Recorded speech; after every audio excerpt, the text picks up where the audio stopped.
tambah bersatu. Oh, Kalau musik sama tari kan memang nggak mungkin kan tari aja nggak ada musiknya. Oh, iya.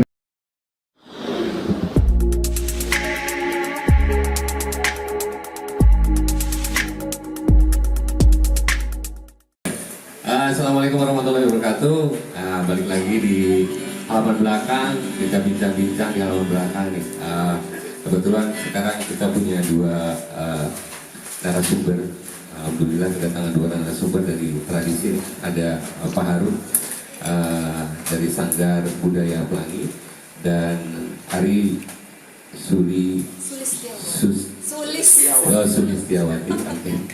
Dengan tema saya akan mengangkat eksistensi tradisi di Pulau Seribu Masjid.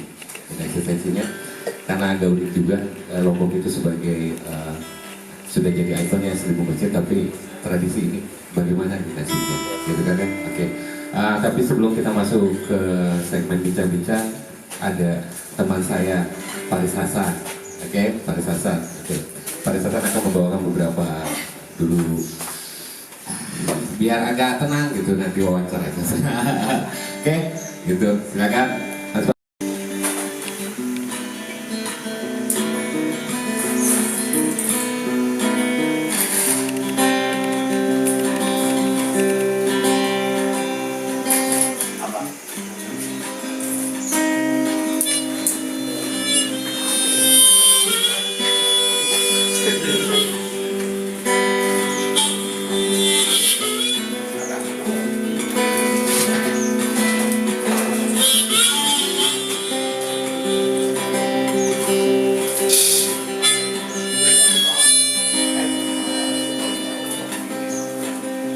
Were you here before? I can look you in the eyes. You look like an angel. Your skins make me cry. You float like a feather. Beautiful world, and I wish I was special. You're so freaking special. I look great. I'm a weirdo. What the hell am I doing here? I don't belong here.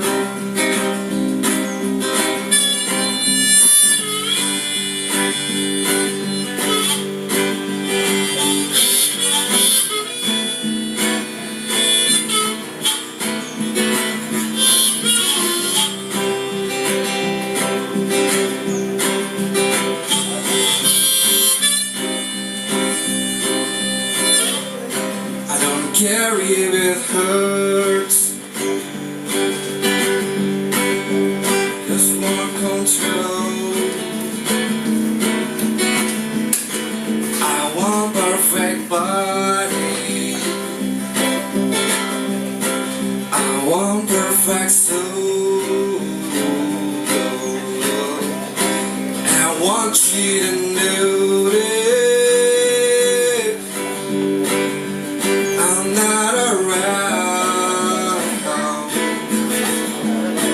I wish I was special.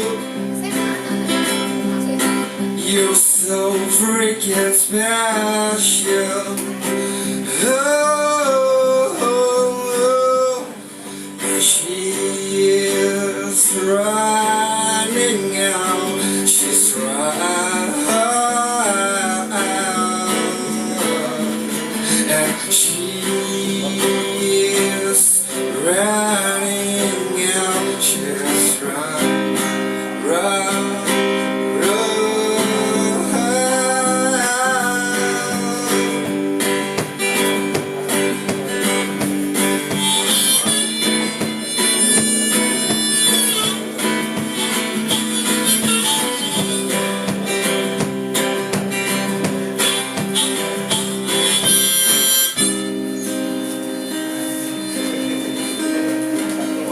makes you happy. Whatever you want, yeah. And I wish I was special. You're so very special.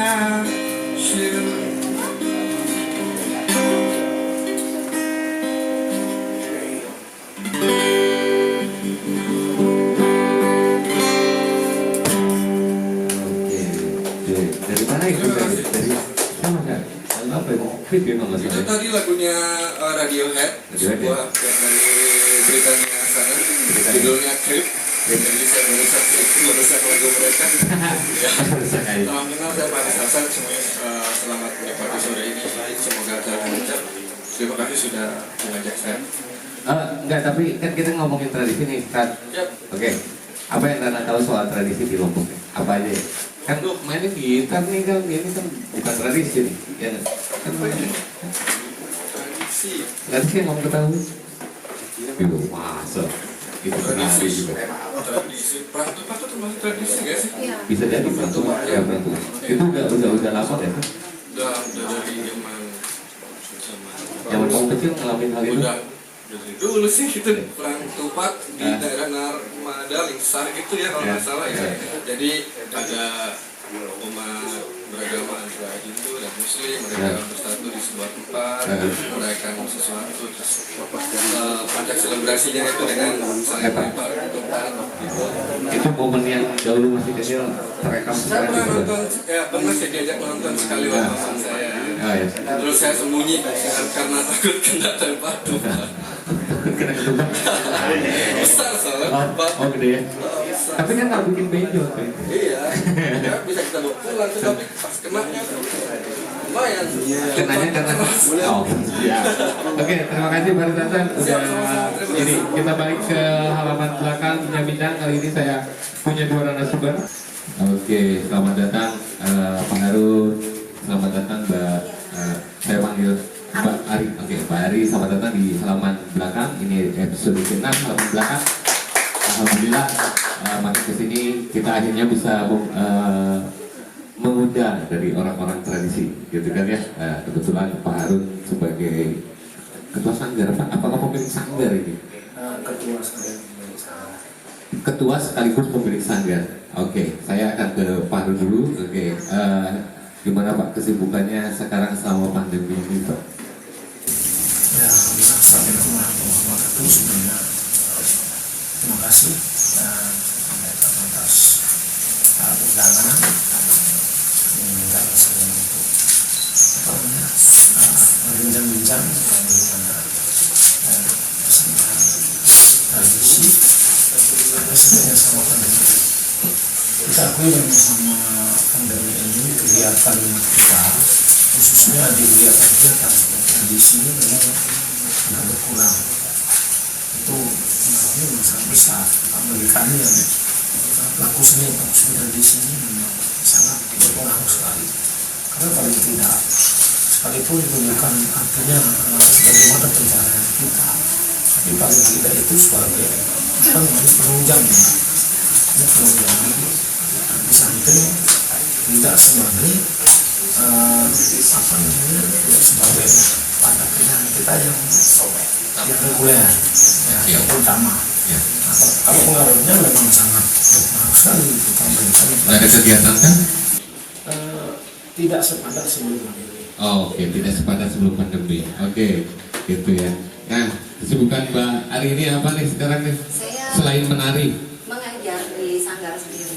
Oh, Mbak Ari juga mengajar Budaya, sih. iya. Oke. Olah seni. Tali kan? Iya, Tali. Kalau Bapak boleh tahu sangatnya apa? Yang musik tradisi. Musik tradisi Sasak. Oke. Kalau Mbak Ari lebih ke tari ya. Oke, sama Pak Ari. Oke, gitu. Nah ini dua sosok kita hari ini ternyata orang tradisi, yang satu adalah pemilik sanggar, yang satu juga ternyata punya sanggar juga. Dede. Dinde aja. Dede. Oh, saya nggak kurang fasih Iya. ngomong kayak gitu tuh. Agak beda gitu Beda, kan. ya, Dinde. Beda makanan sama. Saya beda makanan masalahnya gitu kan. Oke. Saya kembali lagi ke Pak Harun nih. Pak Harun nih, gimana nih dengan kondisi sudah pandemi gitu kan ya, apalagi sekarang ada kondisi maksud saya kondisi pandemi yang tadinya sudah tidak padat kegiatannya, terus kurangnya kegiatan itu sangat mempengaruhi, meskipun itu bukan itu. Tapi saya ada satu pertanyaan, boleh Bapak berceritakan sedikit tentang Sanggar Seni Bapak itu sendiri, tahun berapa itu dilahirkan? Boleh teman-teman nanti di sana juga bisa bercerita, bisa mengetahui Sanggar ini tuh khususnya di bidang apa saja. Silakan Pak. Sanggar yang ini khususnya berada di bidang musik tradisional Sasak. Itu saya ikut secara keluaran dari Sasak. Itu Sanggar itu berdiri di tahun 90-an. Hampir berarti mau sekitar 10 tahun lebih ya? Lebih ya? Tahun 90-an. Setiap event-event seperti nasional maupun internasional kami sudah ikut semua, dan alhamdulillah banyak kegiatan yang sudah kita lakukan, termasuk membina dari kalangan adik-adik di tingkat SD, SMP maupun remaja bahkan dewasa. Oke. Kegiatan kami ikut regulernya itu 2 kali dalam seminggu. 2 kali dalam seminggu. Setiap malam Sabtu dan hari Rabu. Malam juga hari Rabu ya? Sore. Terus setelah kejadian pandemi ini, latihan kami agak berkurang. Oke. Itu merumuskan pada setiap malam Sabtu. Jadi cuma 1 kali seminggu gitu ya? Oke, 1 kali seminggu. Kalau ada kegiatan nanti bisa kita bermain lagi. Oke, ini masih pertanyaan basic nih buat Pak Adi, sama juga pertanyaannya masih basic nih ya. Nah gimana, kapan, boleh nggak bercerita dulu ke teman-teman? Secara resmi saya dirinya dari tahun 2016. Tapi kalau untuk secara kegiatan saya sendiri, saya memang penari. Jadi saya penari kecilnya Pak Harun juga. Ini kan muridnya Pak? Ya, jadi dari tahun yang sering menari sama sering pergi itu ya udah kalau kemana-mana dirinya. Jadi rival dong. Iya.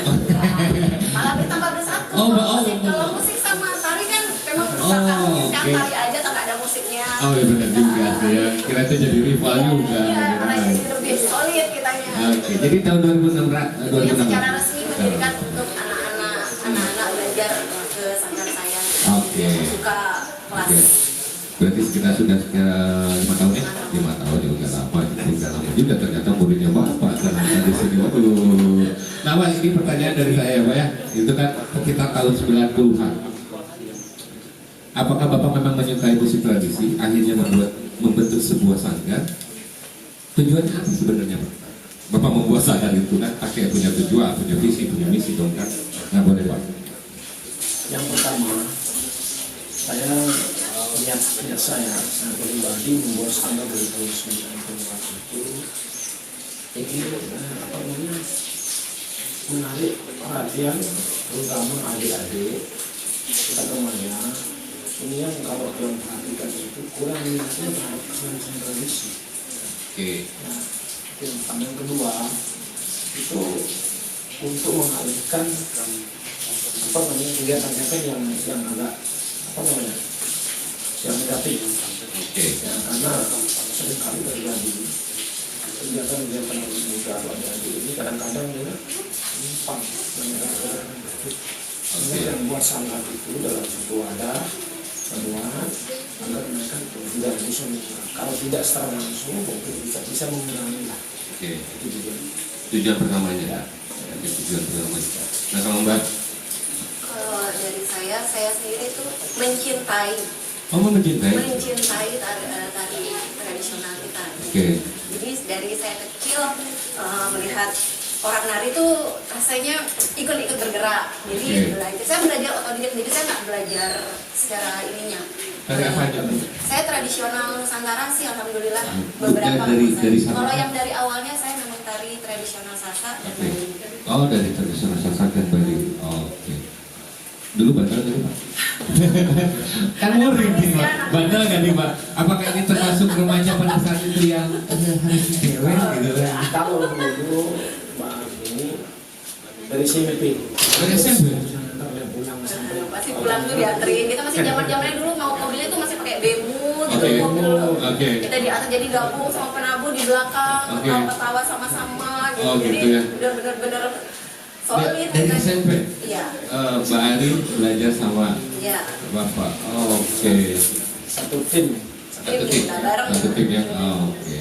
Kirain ini adalah termasuk salah satu yang tadi Bapak ungkapkan kalau ternyata remaja-remaja itu anak negatif ini harus dijawab negatif. Ya, Oke. harusnya maksudnya remaja itu mencintai dulu tari tradisi seni tradisi kita gitu. Dengan begitu saya juga bisa, karena saya mencintai, jadi saya harus mengajarkan mereka mencintai seni tradisi kita. Oh, keren juga. Benar-benar. Kayak begitu kan Oke, harusnya. benar-benar. Jadi dulu tuh pernah ya, waktu zaman masih bemo, kan saya juga agak belum tahu ya, zaman masih bemo bareng-bareng gitu.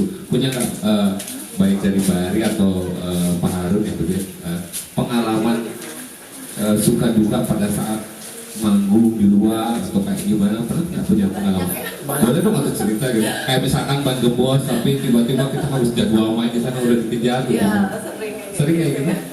Yang paling menarik kapan tuh Bang? Yang pernah dulu, yang namun sama salah satu teman termasuk Mari juga. Ketika yang main itu, yang pertama ada satu alat yang kita bawa Pak. Satu alat? Tempat gongnya. Oke. Tempat gongnya. Mungkin karena terburu-buru jadi nggak sampai di sana. Ketika sudah sudah mau main, semua sudah siap. Tempat gong berinya gong udah ada. Oke. Akhirnya kami cari semua pohon kita tebang Pak. Itu Tebang. Ada ranting pohon itu sudah kadang itu sangat sekali berkesan. Oke. Sampai pemukulnya pun tidak ada. Jadi pukul pakai tangan. Astaga. Ada orangnya kayak sekarang gitu. Kalau ada orangnya kasihan juga di situ, tangannya berjasa juga pada saat itu ya kan. Gitu. Sampai pakai tangan pada saat itu. Tangan. Itu yang buat Bapak berkesan pada saat itu. Kalau Mbak Ari pernah nggak? Kalau kita yang penari, kalau saya sih kesannya paling yang secara keseharian kita, yang misalnya makan bareng, nasi bungkus bareng, gitu, itu kan menambah kesulitan kita. Oke. Kirain itu juga lupa gitu apa makan tangan. Oh, sering. Terus ketika nggak ada apa-apa tuh diganti sama yang apa? harusnya gandok apa ya, oh kipas ya kayak apa ya kita pakai, ya akhirnya cuma tangan gini-gini. Gini berasa kipas ya. Kita kipas. Abis nari masih gini nggak? Ya, loh, nari kipasnya mana ya udah. Gitu. Kirain abis nari kayak gini juga gitu. Tapi berawal main ini dari tangan sepak ya, gitu ya? Iya. Dari sepak berarti dari SMP kelas berapa itu? Kalau saya belajar menari sih dari kecil, tapi untuk aktif ikut ini dari SMP, maksudnya ikut pentas-pentas. Oke. Oh, Bapak pernah ikut pentas, pernah ikut lomba? Oh sering. Sering, pernah juga dong kalau gitu? Insya Allah ya. Kayaknya ya. Bukan insya Allah, kalau saya Alhamdulillah. Alhamdulillah. Nah, kalau tahu berapa murid Pak dari Sanggar Bapak yang sekarang sudah dibina sama Bapak sampai hari ini? Kalau sampai hari ini, kalau yang bilang banyak mungkin nanti kalau duluan aja. Iya. Tapi kalau sampai yang masif, Iya, masif. yang baru, yang harus sekitar 30-an orang, karena dia yang kita bina ini begitu dia satu grup sudah sudah bisa lah. Oke. Kadang-kadang dia lagi kesana kembali kesana ini kesana itu gitu.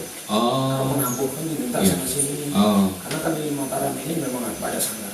Oke. Sanggar itu banyak. Ketika sanggar, umpamanya sanggar A, Oke. dia butuh penampung ini, tidak ke sana. Oh, pemain sambutan gitu ya Pak? Kayak pemain bola juga kan? Oh, freelance juga. Oh, gitu. Jadi memang ketika tidak ada yang ini bisa dari sana Bapak. Oh, berarti kalau boleh dibilang hubungan secara komunikasi tiap sangat di khususnya di Rombong ini bagus dong kalau begitu. Gitu kan? Bagus banget ya kalau misalkan sampai bisa ganti gitu. Yang penting tidak umpamanya dalam satu termasuk sanggar tiang umpamanya. Kalau sanggar tiang jalan, yang penting tidak jalan.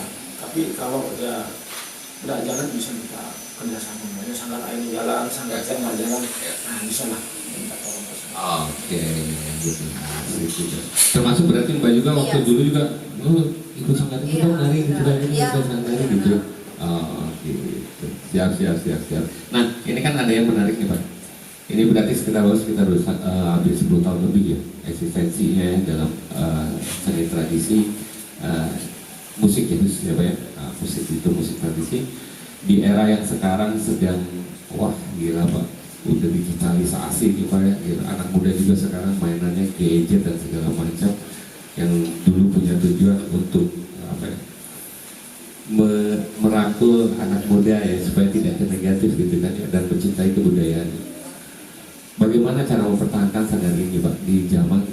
yang sekarang serba cepat, serba digital, serba ini untuk memberikan istilahnya asupan gizi sama mereka soal tradisi?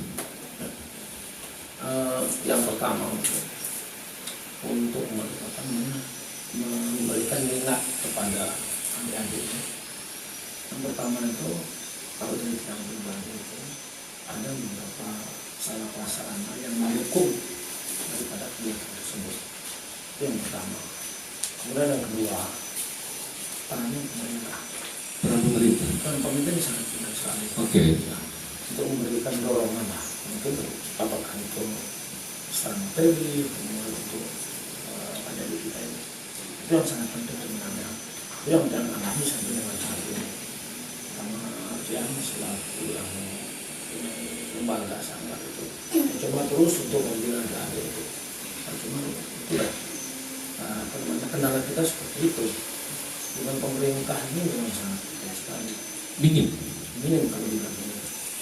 Atau nggak ada sama sekali? Kalau dibilang ada sama sekali nanti yang pribadi yang tidak ada. Oh. Secara pribadi kesanggar itu yang mungkin dapat. Tapi kalau yang sangat lain ada memang beberapa sanggar yang kalau dibilang dibina itu ada, tapi tidak apa namanya, tidak merata lah. Oh. Termasuk yang sama mungkin. Oke. Jadi perhatian dari pemerintah itu masih minim ya untuk sanggar tradisi gitu kan. Nah itu gimana caranya Pak untuk bisa mendapatkan perhatian dari pemerintah? Apakah ada formulanya dari Bapak?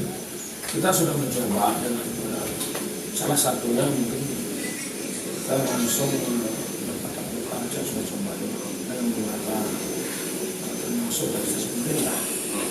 Tapi kalau kita bilang itu salah, tidak ada perhatian itu tidak ada. Kita sudah coba semua. Iya. Tapi hasilnya? Hasilnya nanti deh ya besok aja apa ya. Mungkin besok kita bisa ketemu lagi Pak. Saya simpan nomor WA dulu Bapak ya. Nanti saya hubungi. Mungkin begitu jawabannya ya Pak. Insya Allah begitu.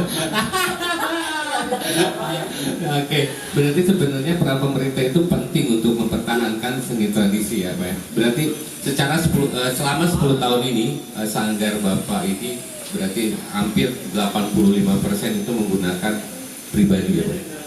Secara sarana prasarana pemodalan, berarti untuk pemasukannya mungkin dari panggilan kayak gitu ya, hasil dari manggung, dari job-job kayak gitu berarti ya.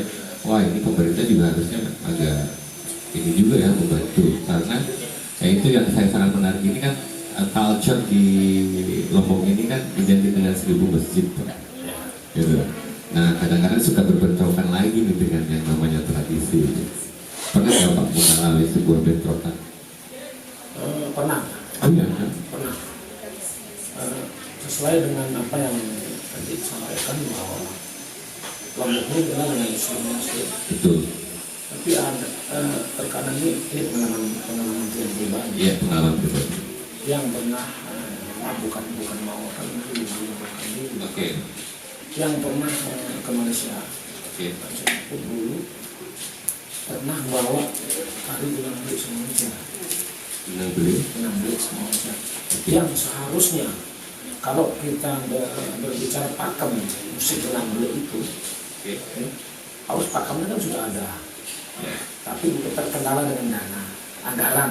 Yang kita bilang masa sampai di sana. Saya cuma bawa dengan beli satu, jadi penari 2 orang. Dengan beli 1, penari 2 orang. Nah, kalau kita mau artinya cara pakem itu sudah merusak kan? Betul. Sebenarnya. Ya. Kaitannya dengan kurangnya anggaran, ada kita coba lah. Bagaimana dengan kaset, dengan apa namanya, background kaset, saya coba. Begitu saya coba nari dengan satu kendang, di mana saya heboh semua. Tapi di sini kita dikecam. Dikecam Pak. Dikecamnya kenapa?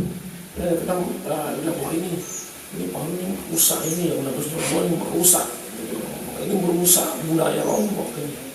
Sampai kalau nggak salah itu ada beberapa tokoh di sana yang bilang kenapa ini kok gendang ini berubah begini Pak ini ini gitu. Berbicara soal pakem. Iya.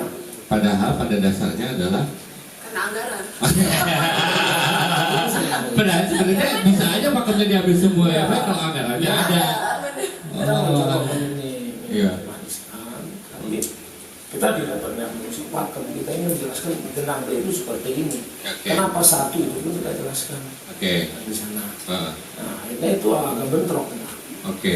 Sampai ada salah satu daerah yang mengatakan bahwa Anda ini merusak, Oke. katanya merubah pakem. Oke. Tidak boleh. Tapi saya gitu kan, akhirnya saya coba memberikan apa namanya Pemahaman ya. pemahaman. Kalau kita masih berkesenian, tidak ada yang bisa apa namanya itu bisa kita rubah. Kecuali itu kalau aturan yang termasuk dalam syariat agama. Ya. Kalau tradisi kesenian genang wali apapun itu masih bisa. Tapi kalau yang menyangkut dengan syariat agama itu tidak boleh. Sudah begitu. Itu pemahaman mereka itu agak apa idealis sekali. Tidak boleh bawa genang satu. Ternyata pemahaman Bapak bisa